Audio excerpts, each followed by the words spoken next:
Hey guys, Larry here from L&M Homestead, and we are working on a little project. I got my container moved in the back. You guys saw that. I have moved a whole mountain of dirt that you guys have been watching, and finally got that moved, got the whole pad leveled. I have marked it out where it's going to be sitting and everything, gotten it to where it's square and everything. And the next step is I need to dig some holes for putting on some concrete tubes and everything else, putting some rebar in them to make stands, little platforms that each corner of the containers are going to be sitting on. Give them a firm base so that frost and heave doesn't raise and do that, because we are going to put a roof across those containers so I can park all my equipment around here in there for not getting snowed on and rain and everything else.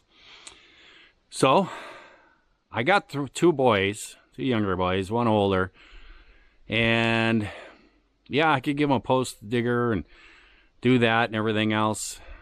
But then here's what happens. You put the young boys down there, they start digging a hole, you walk away, they find a worm, they start talking about the worm, discussions happen on the worm. Have you ever seen a baby worm? Where do worms come from? You know, all these different discussions. I saw a worm in Star Wars once, you know, and the holes don't get dug.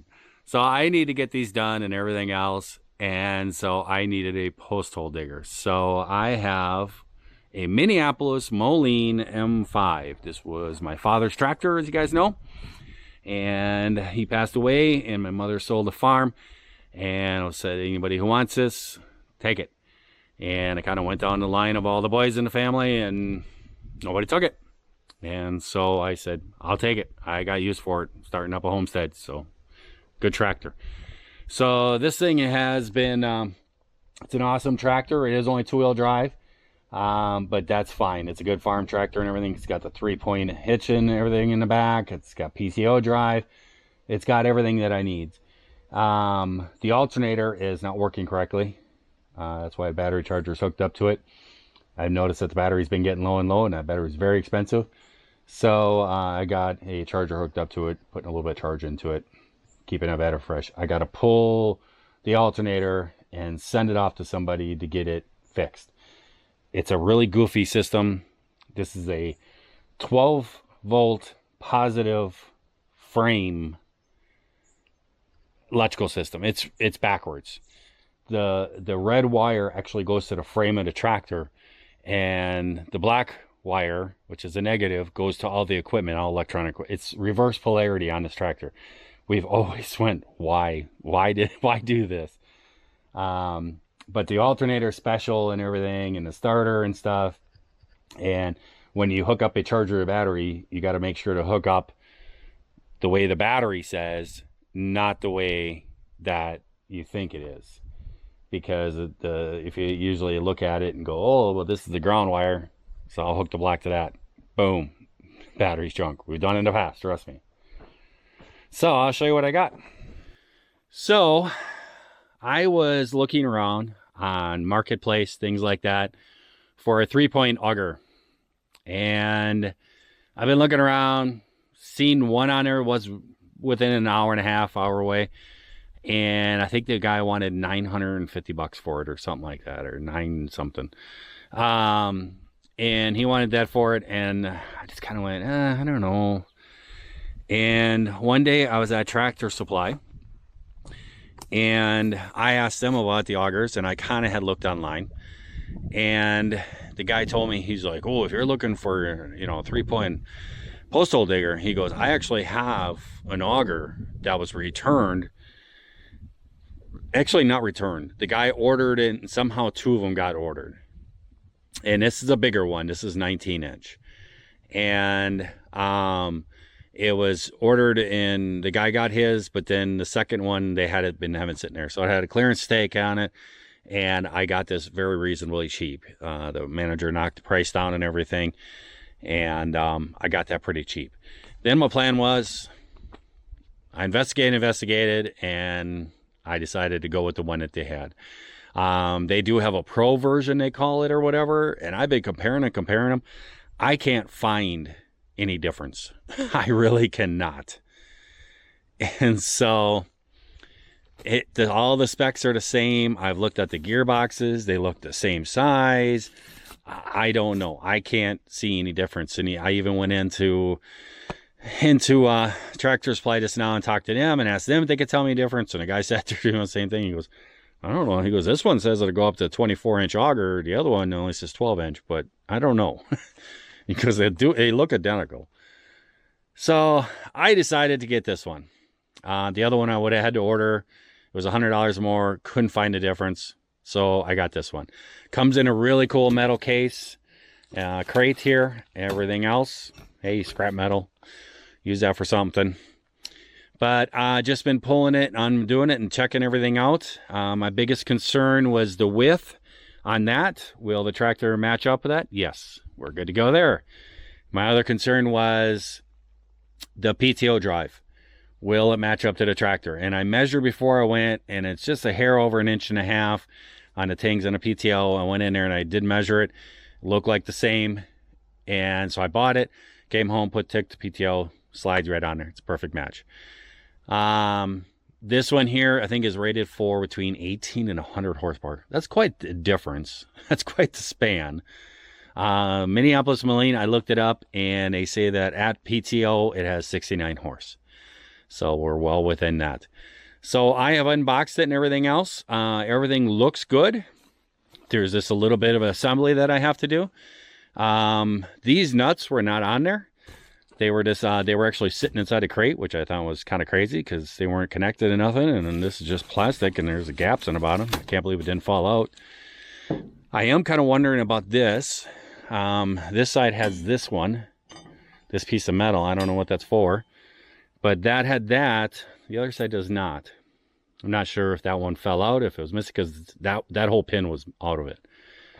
So I'm not entirely sure on that one. I'm going to be looking at it. But this is a main beam. This will go up and connect to the tractor up on the top. And then that end fits into here. That's where the auger will go into. And then that piece fits onto there and goes down to the 3-point attachments to raise it up and down. And then there's a shield that gets put on here, gets put on the bottom. It's supposed to be for protection. And you got your PTO shaft, and then it also comes with a stand too. And then there's a lever that you can shift it from forward to reverse, I guess. I did look at some of the things on the Tractor Supply and some of the guys in the reviews and stuff like that. And the one thing I found funny is they're all like, there is no instructions, so you better just figure it out and everything else. And I'm like, well, there's this thing here. These usually, this is the hold, like your information and warranty and stuff. And so I open it up. Right there it is. I don't know. Assembly and operator's manual. And then there's a whole bag full of all the bolts and pins and everything. So I don't know. I am not really sure what was going on with there. People, but somebody say that you have to assemble it. It's all in pieces. Yeah, you usually do have to do that. Unless you want to go buy one from someplace. So, yeah, this thing here cost me $599.99. So, I'm going to get to assembling it. I think the first thing is to put that on there. I'm going to look online quick and see if I can look at pictures and make sure it doesn't have to have a piece of metal on there. If it does, then I need to contact them. See if I can. Well, guys, I got this piece put on here. I did look at the pictures online and stuff. They only show one of these on here. Not really sure what that is, but I tighten the bolts all up that hold those pins. Crank those tight. They have lock washers on them. Pretty durable looking lock washers. I'm not really sure why they don't put those on at the factory and tighten them up. Not really sure why. I don't think they should be floating around in a package, but whatever. It worked. It got here. But put them onto the 3-point arms here. And now it's on here. Not really sure what the use of that black thing is for. We'll find out though. But now I can just put that aside and get the main beam. So now we will just slide this in here.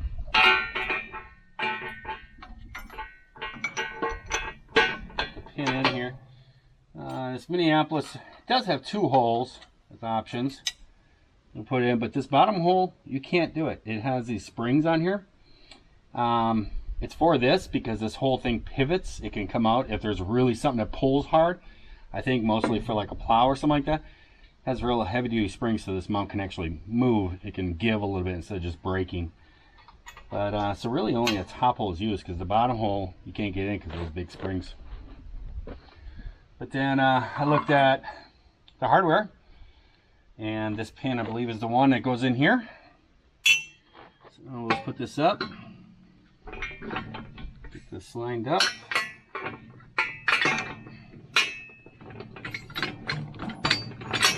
There we go. And put that in there. Reason why for different holes, it's going to be for different heights. Some tractors have a plate that's on top of here. This one has this little flexible deal that goes in there. It's actually cut out. It will go up in here. It can go really up high. But on your tractor, I know I've seen some tractors where they have these different plate mounts, these top plate mounts, and they'll have a piece of metal on top of them. You can only go up so high. That's what these holes are for. You use this to find out if you can go too high. Well, this tractor doesn't have one, so I want it to go to highest as possible because I would actually like to dig 5 foot down. We get some very cold winters and our frost can go very deep.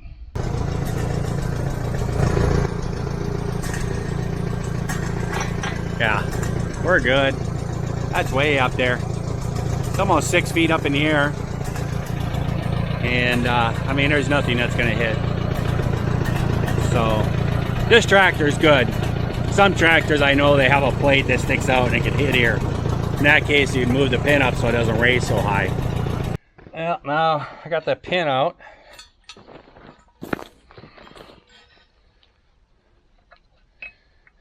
I got blood all over this now.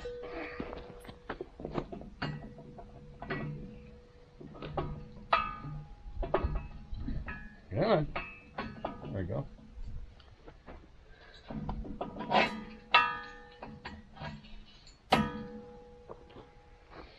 Got blood. This pin is actually very strong. I tried to bend it in my hand and it caught the edge of my thumb and put it on there. If you ain't bleeding, it ain't gonna get fixed right. Actually, really, I could throw the PTO shaft on.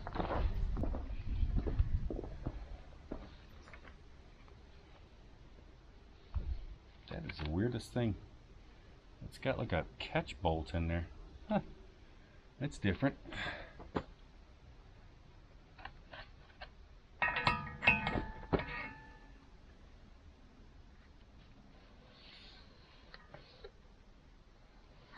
I wonder. I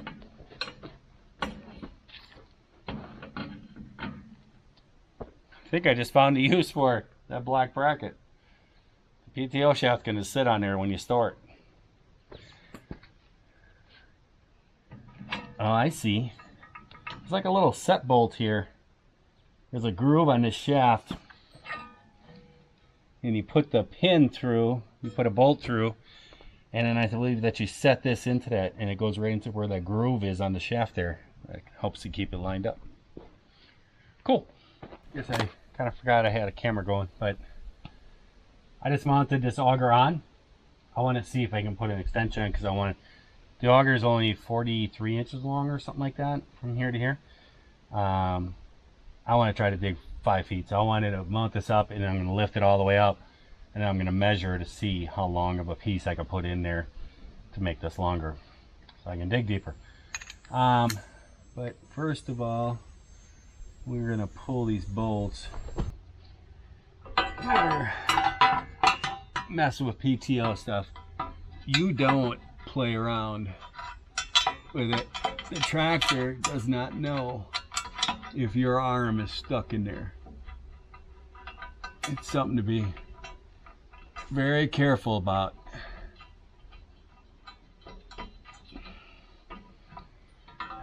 I actually grew up with a guy I went to school with. He's a friend. He's a year or so younger than me, but I knew him pretty good. And he only had one arm.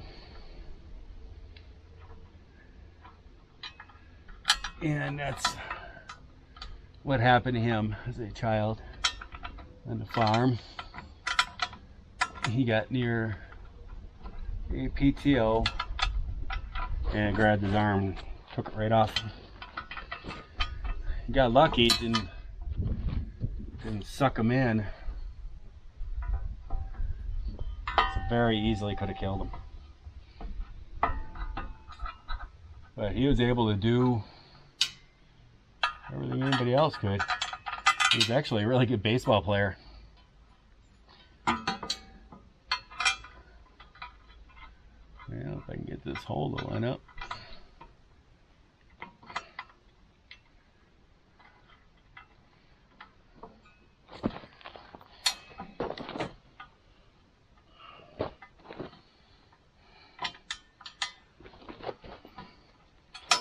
Yeah.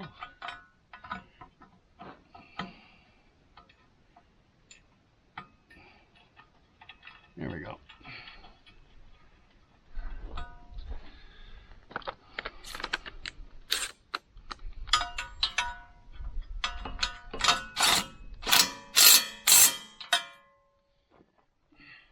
It kind of keeps you away from these bolts that are sticking out on here. So if this thing is spinning around or something, somebody doesn't actually get too close to this and catch a bolt on a sleeve or something, it'll just suck you right in.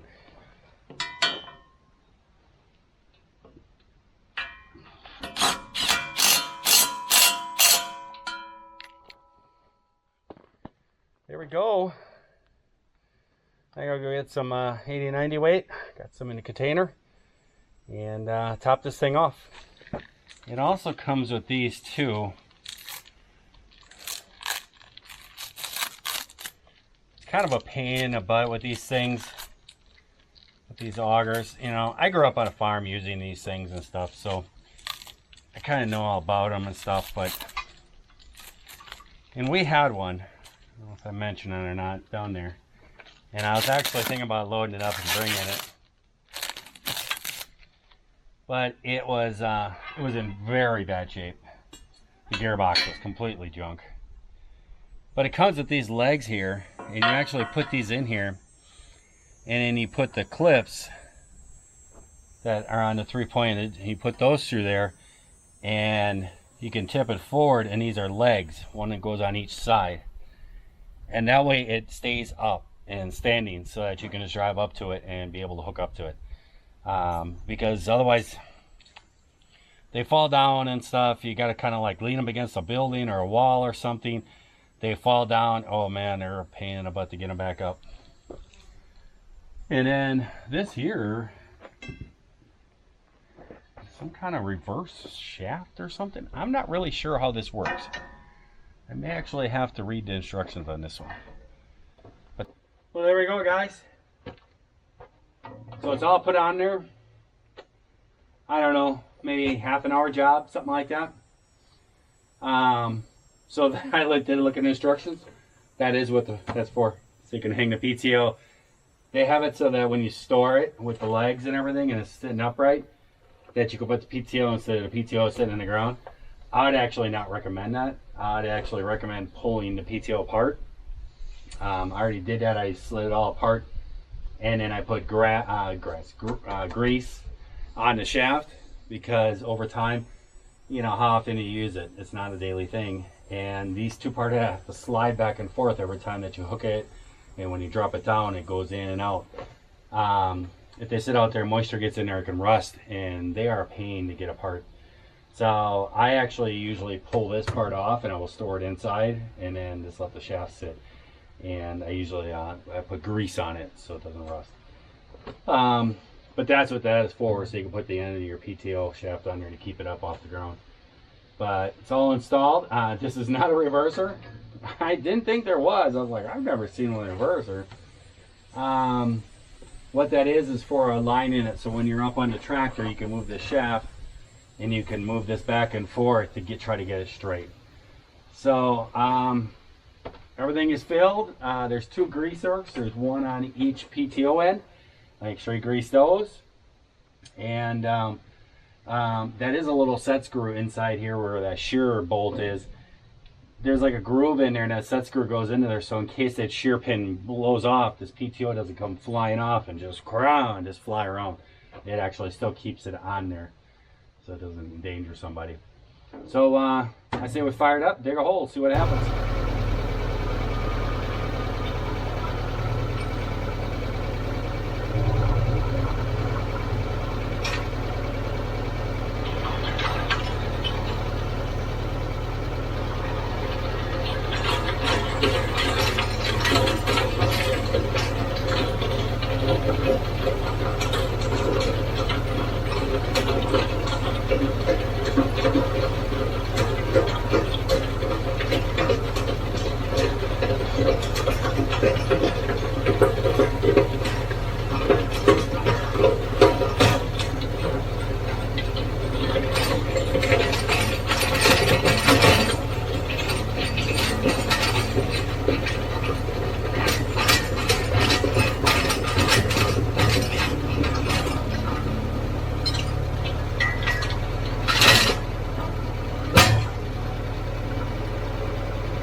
All right, so we dug a hole. I actually hit something on there. I caught on a rock or something. I'm not really sure. Maybe I should have called 811, huh? That's what it says right on here. No, I know I didn't hit it. There's nothing out here on this line. There's no power lines. There's no gas lines. There's no nothing. I've confirmed all that and everything else. And nothing I need to be worried about. I was seeing it, I was getting there, and then it went sideways. I think I hooked on a rock down there and stuff, and it tangled in a rock. But the shear pin did exactly as it was supposed to do. It's gone. So it sheared off of there. And that little catch bolt, you can't really see it, but it's up in there. That kept this shaft from coming off. Because if that wouldn't have been there, that shaft could have came off, and it just would have flew around violently, just smashing everything. So I got to get some shear pins. I need to get some of these shear pins and stuff. And then I can put it back in there and continue to dig and stuff. So there you guys go. Once again, I call that a success. It broke where it was supposed to break, a shear pin. I have no problem. So we'll try some more grade 3 shear pins. And if they continue to just keep breaking and stuff, I know I hit a rock down there. I saw it going down, and it was kind of getting stuck for a second. And then I put a little bit of down force on it, and then it jumped sideways. And it went around that rock, and I think it just, the teeth hooked that rock and stuff, and it just snapped. But that's what it's supposed to do. That's exactly what it's supposed to do. But, so I call that a success. So this will be a lot faster. I'll get more pins. We'll try it. If I keep breaking pins, you know, I break on a pin every half a hole or every hole or something like that. Like I said, maybe I'll step it up to a grade 5 bolt, but definitely not a grade 8. You want that to shear. You want that to break. Because if that doesn't break, then stuff in the gearbox breaks. And you don't want that. So it could be because of the bigger auger. We'll see how it goes. Just be more and more things. But I'm happy with it. I think it's a good deal. Used ones on there were like $900. I ended up paying $5.99 for this, and I think the auger was $175 I got it for, which was a pretty good deal because I think it was like $370 something or something like that. So I got a really good deal on that. So yeah, and now I can get different augers too. I can get a 6-inch, 9-inch, 12-inch, and for like when we do the fencing and stuff on there, we'll be able to just drop them in and drill the holes, drop the post right in. So cool. So I'm gonna get some shear pins and see how it does again. So I'm gonna let you guys go. I hope everybody out there is having themselves a great day, great night as you watch this here video. And if you're not, well, you can certainly try that all over again tomorrow. God bless you. I'll catch you next time. Bye.